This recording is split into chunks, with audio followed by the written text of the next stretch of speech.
एक बार आपका हार्दिक स्वागत है फिर से हमारे YouTube चैनल आर्यांश और मिशनपुर में। तो आज की वीडियो में हम देखेंगे ब्रह्मोस बैच की क्लास सेकंड में भाषा और व्याकरण। तो ये AISSEE 2024 और क्लास 6 के लिए तो ये मुख्य रूप से है, पर ये यूपी सैनिक स्कूल के लिए भी है ये, और JNV के लिए भी है ये, JNV, ठीक है। तो JNV के लिए भी है। तो जिसने भी अभी तक हमें YouTube पर सब्सक्राइब नहीं करा है वो सब्सक्राइब कर लीजिए, और हमें फेसबुक, टेलीग्राम ग्रुप में ज्वाइन हो जाइए, और फेसबुक, ट्विटर पर फॉलो करना नहीं भूलना हमें, ठीक है। अब आगे देखते हैं। तो आगे यदि बात की जाए किसकी, तो आगे चलते हैं। तो आगे अब सबसे पहले हम देखेंगे भाषा। तो यदि बात की जाए भाषा की, ठीक है, तो भाषा शब्द भाष धातु से बना है। भाषा शब्द किससे बना है? भाष धातु से बना है, जिसका शाब्दिक अर्थ बोलना होता है। मनुष्य जिस माध्यम से अपने मन के भावों और विचारों का आदान प्रदान करता है उसे भाषा कहते हैं, ठीक है।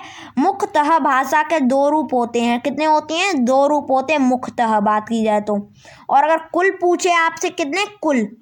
कुल अगर आपसे पूछता है तो आपको कितने बताने हैं? तो कुल पूछता है तो 3 बताने हैं। तीसरा एक और होता है। तीसरा कौन सा होता है? तो तीसरा सांकेतिक होता है। कौन सा रूप होता है तीसरा? सांकेतिक होता है, ठीक है। तो आपसे वो कुल पूछे तो आपको 3 बताने, और मुख्य पूछे तो आपको कितने बताने हैं? 2 बताने हैं, ठीक है। अब आगे चलते हैं। तो आगे देखते हैं हम भाषा के उन 3 रूपों पर थोड़ा सा डिटेल देखते हैं। तो अब बात की जाती है किस पर?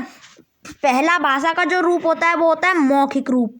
भाषा के जिस रूप से मनुष्य अपने भावों और विचारों को बोलकर प्रकट करता है। कैसे प्रकट करे? तो बोलकर प्रकट करे, ठीक है। वह भाषा का करता है, वह भाषा का मौखिक रूप कहलाता है। कौन सा रूप कहलाता है? मौखिक रूप कहलाता है, ठीक है। अब इसका प्रयोग की बात की जाए तो भाषण, फिल्म, नाटक, वाद विवाद मीन्स बातचीत में आदि में अधिक से अधिक होता है, ठीक है। आदि में और भी चीज़ें होती हैं, उनमें इनका ज़्यादा से ज़्यादा इसका प्रयोग होता है। अब बात की जाए लिखित रूप। तो भाषा के जिस रूप से मनुष्य अपने भावों और विचारों को लिखकर प्रकट करता है वह भाषा का कैसा रूप कहलाता है? लिखित रूप कहलाता है, लिखित रूप।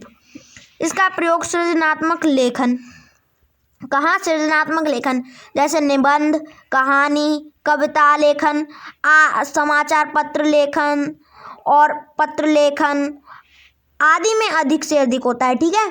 अब तीसरा रूप जो, ये तो मुख्य है, ये 2 वाले जो आप देख रहे हैं ना, ये मौखिक रूप और ये लिखित रूप, ये 2 मुख्य रूप हैं भाषा के। कौन से हैं? मुख्य रूप हैं ये। और अगर बात की जाए भाषा का अन्य रूप को, एक और कौन सा है? तो एक अन्य रूप होता है। भाषा का एक अन्य रूप सांकेतिक होता है, ठीक है, जिसका प्रयोग कैसे करते हैं? तो भावों का आदान प्रदान कैसे करते हैं? तो संकेत अर्थात गर्दन संकेतों से करते हैं, ठीक है। जैसे हाथ हिलाकर करते हैं, गर्दन हिलाकर करते हैं, तो ऐसे हम करते हैं, ठीक है। जैसे सड़क के किसी चौराहे पर ट्रैफिक पुलिस अपने हाथों के इशारों से यातायात का संचालन करती है, ठीक है। अब बात की जाती है आगे बात की जाती है, तो आगे देखते हैं। तो अब बात की जाती है किसकी? लिपि की। तो लिपि में क्या होता है? किसमें? लिपि। तो अब क्या लिपि में क्या होता है कि प्रत्येक भाषा को लिखने के लिए कुछ ध्वनि चिन्ह निर्धारित किए गए हैं, इन्हें ही लिपि कहते हैं। क्या कहते हैं? लिपि कहते हैं, ठीक है। प्रत्येक भाषा की अपनी एक विशिष्ट लिपि होती है, जैसे संस्कृत, हिंदी, मराठी, गुजराती, कोंकणी, नेपाली आदि भाषाओं की लिपि कौन सी है? देवनागरी है। कौन सी है? देवनागरी है। पंजाबी भाषा को किसमें? तो पंजाबी भाषा को गुरमुखी लिपि में। और बात की जाए उर्दू भाषा की, तो उर्दू भाषा को किसमें? फारसी लिपि में, ठीक है। अब बात की जाए किसकी? अंग्रेजी भाषा की। तो अंग्रेजी भाषा को किसमें? अंग्रेजी भाषा की यदि बात की जाती है तो किसमें? रोमन लिपि में लिखा जाता है। किसमें लिखा जाता है? रोमन लिपि में लिखा जाता है।